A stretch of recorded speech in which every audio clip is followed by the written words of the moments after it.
odds. So if this game ends in a draw, then Hikaru will have defeated Carlsen in their mini match. And what a surprise early on in the game. Hikaru essaying a Petrov, that's not the surprise, but he takes on e4. Traditionally, this is not considered to be a good move because of queen e2, but Magnus immediately deviates from the known theory. Hikaru might have prepared a tricky line instead. Magnus chasing away Hikaru's knight, and then pushing the pawn up to d4. Hikaru reciprocates with d5, and now the position is very symmetrical indeed. The only difference is that Magnus has ensconced that knight on e5. He might have a very small edge because of that as the players continue to develop their pieces, making moves quickly. Both sides castle to the kingside. And now, presumably, Magnus is going to continue developing. Bishop to g5 looks like a pretty good spot for White's dark squared bishop. The knight from b1, it can come out to c3, but often that's an inadvisable method of development because it actually blocks the c2 pawn, which can advance up to c4 and challenge Black's control of the center. Hikaru very surprised, it seems, at Carlsen's choice to develop the bishop to f4, where it ensures that the knight on e5 is going to be extra well protected. And maybe Hikaru can do what Magnus wants to do eventually and challenge White's control of the center with c5. That knight on e5 is going to be a major problem for Black. How is Hikaru going to work around that knight? A little bit of hesitation there. Hikaru playing a pretty standard move, rook e8, adding some pressure to that knight on e5. The battle is revolving around the center. Now it's Magnus's turn. Magnus Carlsen taking his time. He's almost done with his development. And that decision to develop his dark squared bishop to f4 rather than g5, let's see if that will end up helping him or hurting him.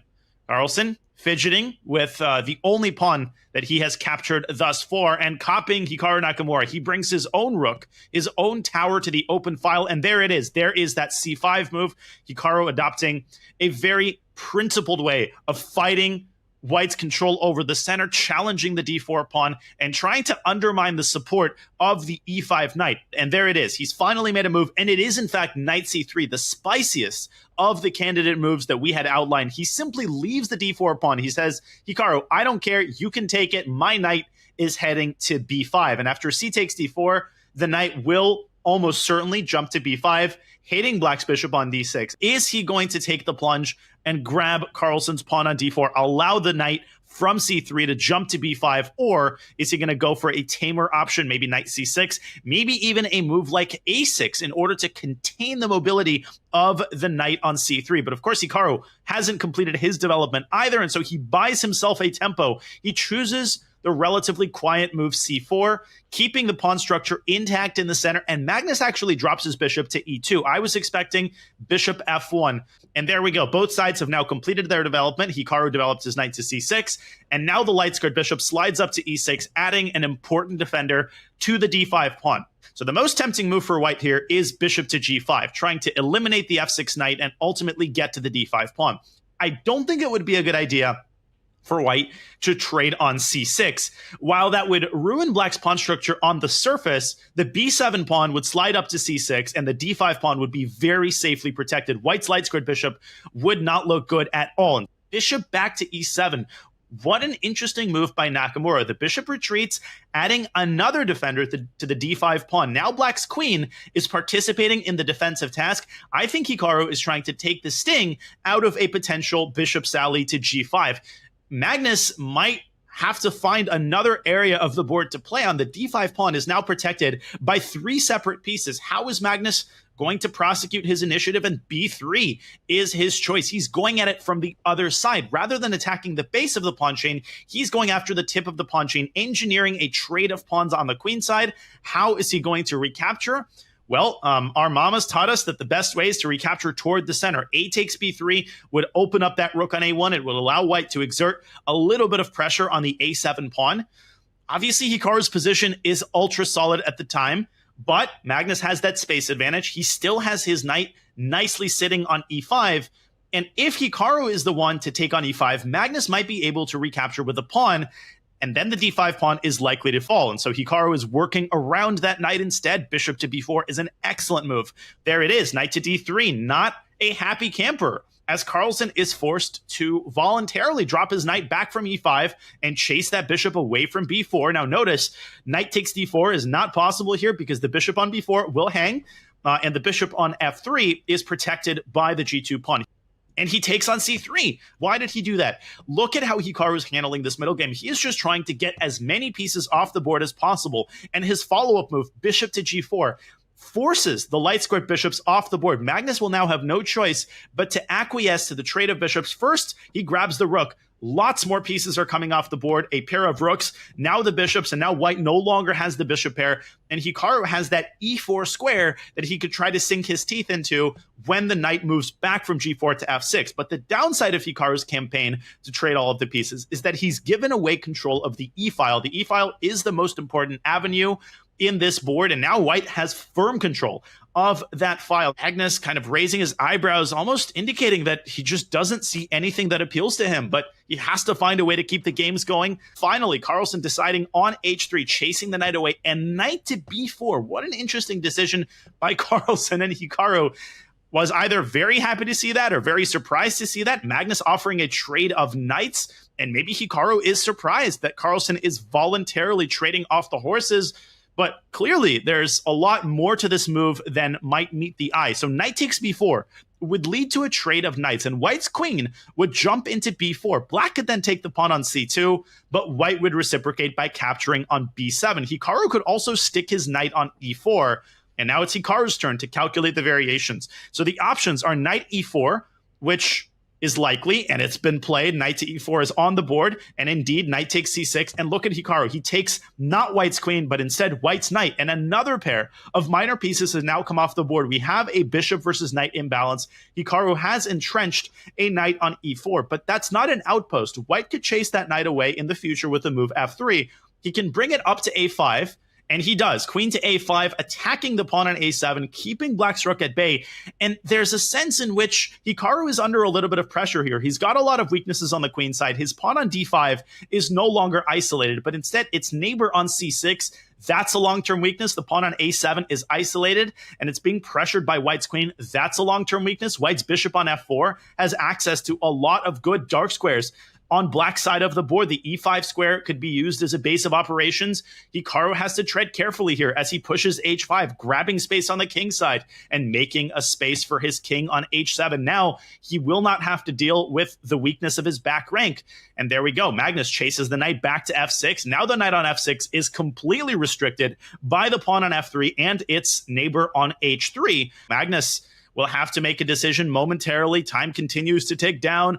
So what are the options here for Carlsen? He could try to get the queens off the board, but that doesn't seem like a very good idea because his king seems to be a little bit safer than black's. Even though he's got more pawns pushed in front of his king, the bishop is generally better in these open board situations. There's no question that white is in the driver's seat, but there aren't a lot of pieces left. And Carlsen has to continue making more problems for black. Rook to e5. What a decision. Rather than putting the bishop on e5, he puts his tower on e5, and he challenges the h5 pawn, and Hikaru doesn't seem too happy to see that. And queen to d7, moving the queen up and protecting a7 and preparing to swap rooks with rook e8. And with every piece that comes off the board, black's defensive task becomes easier and easier, and the significance of black's weakened king continues to diminish. Hikaru adopts a more relaxed posture. Queen to d7 was a nice calm reaction, and Carlsen brings his own queen, brings that lady back from a5 to e1 as it zigzags from one side of the board to the other. And very likely Carlsen is assembling his forces, whatever remains of them, to try a last-second attack on black's king. That queen might be heading for g3. It might be trying to x-ray the g7 pawn, but Hikaru continues to push his campaign and continues to bring pieces off the board, rook to e8, and now Carlsen has no choice but to acquiesce to the trade of rooks, but he plays queen to h4. And if Hikaru would have grabbed e5, Carlsen would have recaptured with the pawn and sent black's knight away and picked up the h5 pawn. So instead, Hikaru keeps the tension with rook e6, but queen to g5 is another really nice move. And look at the way that Carlsen is tightening the screws. and attacking all of Black's weaknesses. Now the G7 pawn is under fire. The trade of rooks is still not in Black's favor because, once again, Carlsen can recapture with a pawn and send the knight away and win the H5 pawn. And now Hikaru dropping on the clock and showing signs of panic. How is Hikaru going to keep his weaknesses defended in G6? What a committal move by Hikaru as he creates massive kingside weaknesses. And now all of the dark squares around his king are ultra weak. Carlsen says, thank you very much, and he trades rooks. He's likely going to put his bishop on e5, and that might spell a lot of trouble for Black, because once his bishop lands on e5, he's actually going to have mate threats against Black's king. The queen can infiltrate to h6. It can infiltrate to d8. Well, Hikaru has to take on e6 with the queen. He's not thinking about the current move. He's likely thinking, what have I just done? Why have I allowed Magnus to infiltrate all of the dark squares around my king? It says it all. His facial reactions say it all. And Hikaru is not happy, but he's got to keep fighting. He's got to recapture on e6 with a queen. If he takes on e6 with a pawn, he simply drops the knight on f6. And I think Hikaru is seriously regretting his previous move. He is showing signs of disappointment. After bishop to e5, his knight will simply not have a good square. There it is, bishop e5, the instant reaction by Carlsen. Now the knight is going to have to move away from f7. Technically, Hikaru can defend the knight with king g7, but then he's going to be pinning his knight forever. That doesn't seem to be a viable option. Instead, he has to allow the infiltration of White's queen to d8 or to h6. So maybe knight d7 is the lesser evil. No, knight d7 loses.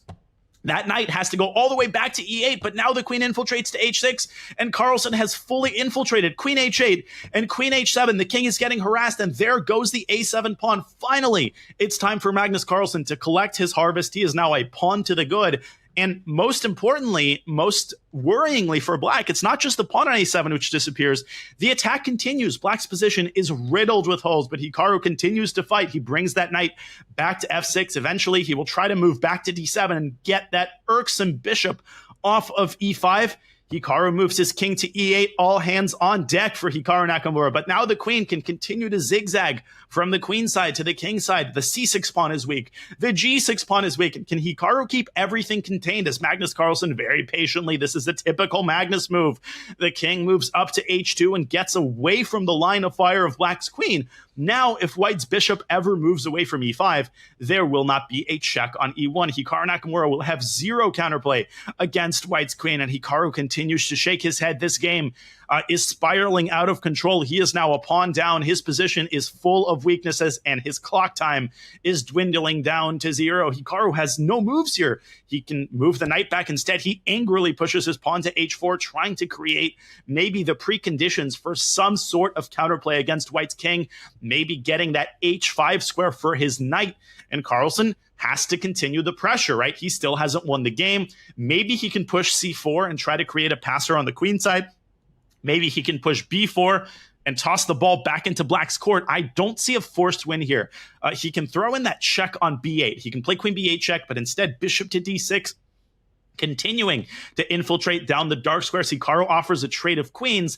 The danger, if Carlsen accepts that trade, is that Hikaru will be able to build some sort of a fortress. His queenside pawns are on light squares, and Carlsen does indeed trade the queens, but look at his bishop as it deftly, adroitly maneuvers back to f4, threatening to infiltrate to g5. Now it moves back to d2, but how is Carlsen going to break? Hikaru's last line of defense, bishop to e1, and both sides blitzing their moves, and f4, amazing move, undermining Black's pawn chain.